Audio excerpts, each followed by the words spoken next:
Hello, મારી ચેનલમાં તમારું સ્વાગત છે। આજે આપણે એકદમ સિમ્પલ એવા પુલાવની રેસીપી શીખીશું। તો ચલો ફટાફટથી રેસીપી શરૂ કરીએ। અને રેસીપી પસંદ આવે તો વિડીયોને લાઇક અને ચેનલને સબસ્ક્રાઇબ કરવાનું ના ભૂલતા। તો પુલાવ બનાવવા માટે મેં અહીં 1 કપ બાસમતી ચોખાને અડધી કલાક માટે પલાળીને રાખ્યા હતા। હવે આપણે અહીં એક મોટી તપેલીમાં 3 થી 4 ગ્લાસ જેટલું પાણી ગરમ કરવા માટે રાખીશું। પાણી ગરમ થાય એટલે 1/4 કપ જેટલા લીલા વટાણા, 1/4 કપ જેટલું ઝીણું સમારેલું ગાજર, ત્યારબાદ પુલાવમાં સુગંધ સરસ આવે એની માટે 3 ટુકડા તજના, 4 નંગ ઇલાયચી અને ભાતનો દાણો છૂટો થાય એ માટે 1 મોટી ચમચી જેટલું ઘી। આ બધી વસ્તુને મિક્સ કરી લેશું અને ત્યારબાદ અહીં 1 ટીસ્પૂન જેટલું મીઠું ઉમેરીશું। મીઠું તમારે ચોખાની ક્વોન્ટિટી પ્રમાણે વધતા ઓછું કરવું।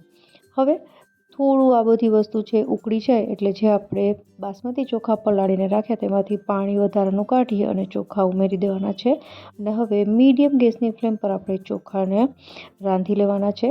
ઘણા લોકો કુકરમાં પણ બનાવતા હોય છે, પણ એક વખત આ રીતે પણ બનાવજો, એકદમ સરસ પુલાવ બને છે। તો લગભગ મીડિયમ ગેસની ફ્લેમ પર 10 થી 15 મિનિટ જેવો સમય થશે એટલે ભાત છે ચડવા લાગશે અને આવી રીતે દાણો દબાવીને જુઓ એટલે થઈ ગયા હોય તો બસ હવે આપણે આ ભાતને ઓસાવી લેવાના છે। ત્યારબાદ થોડા ઠંડા થાય એટલે એનો વઘાર કરીશું। અત્યારે ભાત એકદમ ગરમ હોય છે તો તરત જ એનો વઘાર ન કરો, નહીંતર ભાત છે જ્યારે તમે મિક્સ કરશો તો એ તૂટી જશે। તો એ વસ્તુ ખાસ યાદ રાખવી। 5 થી 10 મિનિટ જેટલા ઠંડા થાય ત્યારબાદ જ વઘાર કરવો। હવે વઘાર કરવા માટે અહીં એક કઢાઈમાં મેં 1 ટેબલસ્પૂન જેટલું તેલ ગરમ કરવા માટે રાખી દીધું છે અને તેલ ગરમ થાય એટલે 1 ટીસ્પૂન જેટલું જીરું કકડે એટલે પિંચ જેટલી હિંગ, ત્યારબાદ થોડા મીઠા લીમડાના પાન, 2 થી 3 તીખી લીલી મરચી ઝીણી સમારેલી અને ત્યારબાદ અહીં મેં કાજુ અને બદામ છે આવી રીતે મોટા મોટા ટુકડામાં કટ કરી લીધા છે, એને એડ કરી દઈશું અને મિક્સ કરી લેશું।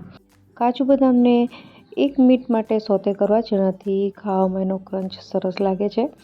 હવે આપણે કાજુ બદામ સોતે થઈ જાય એટલે જે આપણે ભાત બનાવીને રાખ્યા હતા એ એડ કરી દઈશું અને ત્યારબાદ હવે કરીએ મસાલા। તો મસાલામાં સૌપ્રથમ અહીં અડધી ટીસ્પૂન જેટલો તજનો પાવડર, ત્યારબાદ અડધી ટીસ્પૂન જેટલો ધાણાનો પાવડર અને થોડું મીઠું, કાજુ બદામને બધું એડ કર્યું છે એના માટે અને ત્યારબાદ 1/4 ટીસ્પૂન જેટલો ગરમ મસાલો। હવે આ બધી જ વસ્તુને મિક્સ કરી લેશું। અહીં મેં ડુંગળીનો ઉપયોગ નથી કર્યો કારણ કે ઘણી વખત ડુંગળીનો ઉપયોગ કરવાથી જે પુલાવ છે ને તમે જો ટ્રાવેલિંગમાં લઈ જવું હોય તો ન લઈ જઈ શકો।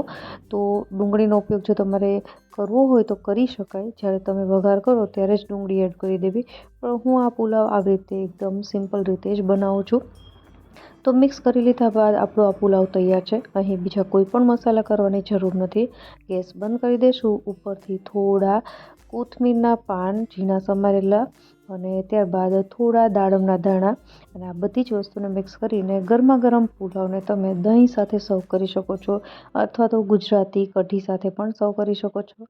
એકદમ સરળતાથી બની જાય છે અને ખાવામાં ખૂબ જ ટેસ્ટી લાગે છે। તો આશા રાખું રેસીપી જરૂરથી પસંદ આવી હશે। ફરી મળીએ નવી રેસીપી સાથે, ત્યાં સુધી બાય બાય।